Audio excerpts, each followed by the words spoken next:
पटाचार। मिलिंद प्रसन्न में राजा मिलिंद ग्रीक इतिहास के मिंडार ने भदंत नागसेन से पूछा, बनते प्रव्रज्या लेने का उद्देश्य क्या है?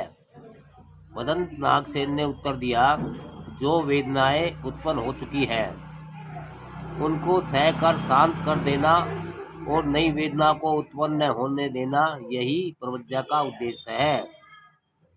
पटाचार के जीवन को जो गहरी करुणा से भरा हुआ है, हम इन शब्दों की भूमिका के साथ स्मरण करेंगे। पटाचार श्रावस्ती के एक धनवान सेठ की पुत्री थी। अवस्था प्राप्त होने पर वह घर में एक नौकर के प्रेम में फंस गई। जब उसके माता पिता उसे कुलीन वर्ग को लेने की चेष्टा कर रहे थे, यह अबोध लड़की उस नौकर के साथ भाग गई। दोनों एक छोटे से नंगले में जाकर रहने लगे। समय पाकर पटाचार गर्भवती हुई। पति से अनुनय विनय की, स्वामीन हम यहाँ अकेले रह रहे हैं, प्रसव काल उपस्थित है, यदि आप आज्ञा दे तो मैं अपने माता पिता के घर चली जाऊं। पति ने बहाने बनाकर टाल मटोल कर दी, परंतु पटाचार घबराई हुई थी। एक दिन पति की अनुपस्थिति में पड़ोस वालों को यह कहकर कि मेरे स्वामी से कह देना कि वह तो पिता के घर चली गई है, वह अपने कुल घर को चल दी। जब पति ने उसे आकर न देखा तो बहुत दुखी हुआ। सोचने लगा, हाथ मेरे ही कारण इस कुल कन्या की यह अनाथों की सी दुर्गति हुई है। उसे ढूंढने के लिए उसी मार्ग से चल दिए। रास्ते में पटाचार मिल गई। वहीं रास्ते में उसे प्रसव हुआ। दोनों प्रसन्नता पूर्वक घर लौट आए। दूसरी बार जब फिर पटाचार गर्भवती हुई तो उसी प्रकार माता पिता के घर चल दी। इस बार रास्ते में बड़े जोर की आंधी आई और घोर वर्षा होने लगी। पटाचार ने पति से प्रसव के लिए कोई सुरक्षित स्थान बनाने को कहा। जैसी वह स्थान बनाने के लिए एक झाड़ी से लकड़ी काट रहा था, मामी में से निकलकर एक सांप ने उसे डस लिया। यह वहीं बेहोश होकर गिर पड़ा और तत्काल मर गया।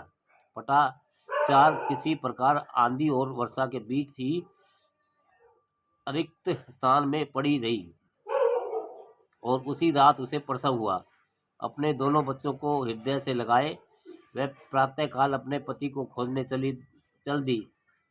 जब उसे अपना पति मरा हुआ मिला तो वह फूट फूट कर रोने लगी। हाय, मेरे ही कारण मेरे पति की मृत्यु हो गई।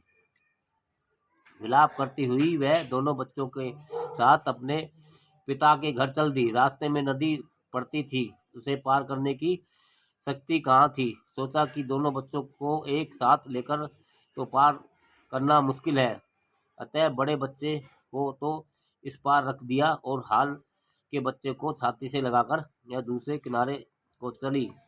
वहां पहुंचकर उसे कपड़े में लपेट कर एक झाड़ी में रख दिया और फिर दूसरे को लेने के लिए इस किनारे पर आई। जैसे जैसे नदी को पार कर रही थी, उसकी आंखें अपने छोटे बच्चे की ओर लगी हुई थी। नदी के बीच में आने पर उसने देखा कि बड़ा बाज उसे मांसपेशी समझकर उस पर झपट पड़ा है और उसे ले जाने की कोशिश कर रहा है। बड़ी तालियां पीटी, चित्कार किया, किंतु कुछ परिणाम नहीं हुआ। हाँ, इससे रखे हुए बच्चे ने यह सोचा कि मेरी माँ मुझे बुला रही है। वह झट पानी में कूद पड़ा और बह गया। छोटे पुत्र को बाज मार गया। बड़ा पुत्र पानी में डूबकर मर गया। पति भी गया, दोनों बच्चे भी। विलाप करती हुई पटाचार अपने पिता के घर की ओर चल दी। रास्ते में उसे एक आदमी मिला। पटाचार से पूछा, तू कहाँ का रहने वाला है? आदमी ने उत्तर दिया, माँ, मैं श्रावस्ती का रहने वाला हूँ। इस पर पटाचार ने अपने माता पिता का कुल समाचार उससे पूछा।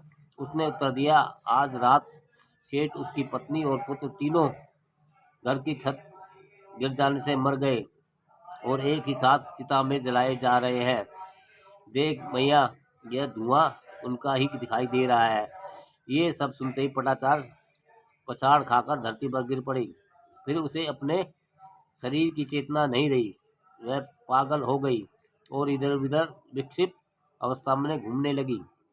उसके मुंह से केवल एक यही शब्द सुने जाते थे, दोनों बेटे गए, पति रास्ते में मर गया, माता पिता भाई एक ही चिता में जलाए जाते हैं। अपने कपड़ों का भी उसे होश न था। वह नंगी ही इधर उधर घूमती थी। यदि कोई उसे कपड़े दे भी देता तो उन्हें फेंक देती थी। जन समुदाय से अनेक प्रकार के से अपमानित और बहिष्कृत हो वह इधर उधर घूमती थी। शास्त्रा चेतवन में धर्म उपदेश कर रहे थे। पटाचार भी घूमती हुई उधर आ निकली। आश्रम वासियों ने कहा, यह पागल है, इसे इधर मत आने दो। इमसा उम्तिकाय इतो आगंतु माँ देवाती। किंतु भगवान ने उन्हें रोकते हुए कहा, इसे मत रोको। माँ तय वार्यस्थाति, मेरे पास आने दो। जैसे ही वह भगवान से थोड़ी दूर पर थी, भगवान ने उससे कहा, भगनी, अपनी चेतना को प्राप्त कर। संति पटिल भय भगनी बुद्धानुभाव से पटाचार को होश आ गया और शरीर पर कुछ कपड़ा न होने के कारण से लज्जा की भावना भी हुई। एक आदमी ने उसके ऊपर कपड़ा डाल दिया, जिसे उसने पहन लिया। 5 बार उसने भगवान की प्रदक्षिणा की और फूट कर रोने लगी। फिर बोली, देव, मेरी रक्षा करो। मेरे एक पुत्र को बाज खा गया, दूसरा जल में डूबकर मर गया, रास्ते में पति की मृत्यु हो गई, माता पिता भाई सब एक ही चिता में जलाए गए। देव, मेरी रक्षा करो। भगवान ने आश्वासन दिया, पटाचारे, तू चिंता मत कर। तू ऐसे ही व्यक्ति के समीप आ गई है जो तेरी रक्षा करने में समर्थ है। पटाचार्य माँ चिंतथि तव अवश्यो भवन्ति समथैसैव सन्तिक अगासाति तासी। भगवान आगे बोले, पटाचार्य, जिस प्रकार तू आज पुत्रादिकों के मरण के लिए आंसू बहा रही है, उसी प्रकार इस अनादि संसार में पुत्रादिकों के मरण के लिए बहाए हुए तेरे आंसू 4 महासागरों के जल से भी बहुत अधिक है। पटाचार्य ने, पुत्रादि तेरे शरण नहीं हो सकते। तू अपने शील का शोधन कर, जिससे तू निर्वाणगामी मार्ग को प्राप्त करेगी। पुत्र रक्षा नहीं कर सकते और न माता पिता न बंधु लोग। जब मृत्यु पकड़ती है तो जाति वाले रक्षक नहीं हो सकते। उपदेश देने के बाद पटाचार का शोक कुछ कम हुआ और उसने परवज्जा की आज्ञा मांगी। भगवान ने उसे भिक्षुणियों के पास ले जाकर परवज्जा दी। निरंतर धर्म का श्रवण और मनन करने से पटाचार का दुख दूर हो गया। वह उत्साह पूर्वक जीवन को उत्तम भूमि में ले जाने के लिए प्रयत्नशील होने लगी। भिक्षुणियों में वह विनय की सबसे बड़ी पंडिता मानी जाती थी। एक दिन घड़े में पानी भर कर वह पैर धो रही थी। उसने देखा कि पहले डाला हुआ पानी कुछ दूर पर जाकर सूख गया। फिर दूसरा बार डाला हुआ उससे कुछ अधिक दूर जाकर सूख गया। तीसरी बार डाला हुआ पानी उसने भी कुछ आगे जाकर सूख गया। बस उसे समाधि का एक अवलंबन मिल गया। वह सोचने लगी, पहली बार फेंके हुए पानी की तरह कुछ प्राणी प्रथम वयस में ही मर जाते हैं। दूसरी बार फेंके हुए पानी की तरह कुछ प्राणी मध्यस्थ वयस में ही मरते हैं। तीसरे बार फेंके हुए पानी की तरह कुछ प्राणी अंतिम वयस में मरते हैं। सभी अंत्य है। इस प्रकार पटाचार सोच रही थी कि उसे भान हुआ कि समंचुक्ष चारों ओर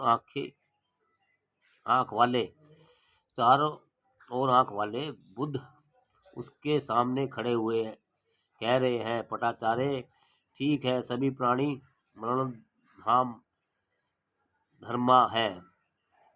बस पटाचार को ज्ञान की प्राप्ति हो गई।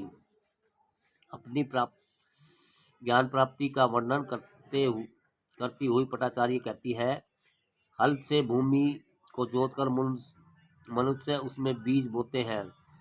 इस प्रकार अपने स्त्री पुत्रादि का पालन करते हुए वह धन उपार्जन करते हैं। तो फिर क्यों ना मैं साधिका निर्वाण को प्राप्त कर पाती। मैं जो कि शील से संपन्न हूँ, अपने शास्ता के शासन को करने वाली हूँ, अप्रमादिनी हूँ, अंचल और विनीत हूँ। एक दिन पैर धोने के बाद फेंके हुए पानी को ऊंचे स्थान से नीचे की ओर जाते हुए देख मैंने अपने चित्त को शेष जाति के घोड़े को सवारी में शिक्षित करने के समान समाधि में लगाया। फिर मैं दीपक लेकर विहार के कोठे के अंदर गई। वहां जाकर प्रकाश में चरपाई पर बैठ गई और दीपशिखा पर ध्यान करने लगी। फिर सुई लेकर दीपक की बत्ती को जैसे ही नीचे करने के लिए तेल में